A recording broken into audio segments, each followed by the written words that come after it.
राजकुमारी के जाल में फंसे तोते को जान के लाले पड़ गए। सोचा अच्छा भला सब कुछ देख तो लिया था, फिर क्यों खामखां राजकुमारी से फालतू के सवाल जवाब में उलझा। सीधा जाकर राजा को बता देना था, आगे वो जाने या ये राजकुमारी। खामखां पंगे में पैर फंसा दिया। सोचा अब जल्दी से कोई तरकीब लगानी पड़ेगी, नहीं तो ये चंडाल रानी मुझे जीवित नहीं छोड़ेगी। तोता बोला, हे रानी, मेरा नाम हीरामन तोता है। मैं कोई बहरूपिया नहीं हूँ, बल्कि यही मेरा असली रूप है। अगर तुम मुझे छोड़ दोगी तो मैं तुम्हें भी तंत्र और विचार सिखा सकता हूँ। मैं गिरी विश्वनाथ का पक्का चेला हूँ। राजकुमारी बोली, अगर ऐसा है तो जल्दी से मुझे मंत्र बताओ, नहीं तो अभी तुम्हारे पंख नोच डालूंगी। तोता बोला, हे रानी, मंत्र ऐसे सबके सामने नहीं बताए जाते। तुम अपनी दासियों को यहाँ से जाने के लिए कहो। ऐसे सबके सामने मैं तुम्हें मंत्र नहीं सिखा सकता, वो तो कान में बताने की चीज है। तोते की बात मान राजकुमारी ने तुरंत अपनी सभी दासियों को वहाँ से भेज दिया। दासियों के जाने के बाद जब राजकुमारी ने मंत्र सुनने के लिए सिर झुकाया तो तोते ने उसके गाल पर चोंच मार दी।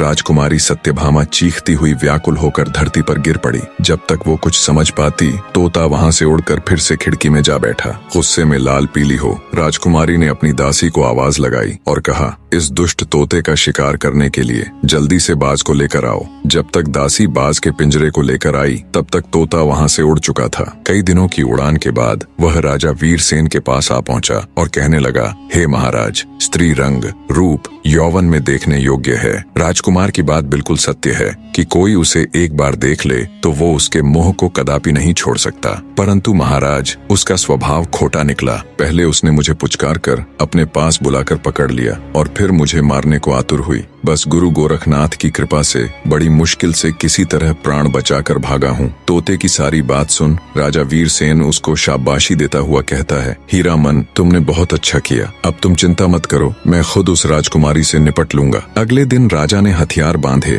तोते को हाथ में लिया और घोड़े पर सवार होकर राजकुमारी सत्यभामा के नगर की तरफ चल पड़ा। कुछ ही दिन की यात्रा के बाद राजा वीरसेन मेदिनीपुर शहर पहुंच गया। वहां पहुंचकर उसने पहरेदारों से राजकुमारी को खबर करने के लिए कहा। जब दासियों ने राजकुमारी को राजा वीरसेन के आने का समाचार दिया तब सत्यभामा ने कहा, क्या वो मेरी सब शर्तों से भली भांति परिचित है? अगर है तो उन्हें आदर पूर्वक अतिथि घर में ठहरा दो। सेवादारों ने राजकुमारी के कहे अनुसार राजा को जलपान कराकर ठहरा दिया। रात हुई तो रानी सज स्वर कर बैठ गई और सिपाहियों को आदेश दे राजा वीरसेन को अपने सम्मुख बुलवा लिया। राजा वीरसेन राजकुमारी सत्यभामा के सामने बैठ गया। राजकुमारी ने सवाल पूछने शुरू किए। बने रहे।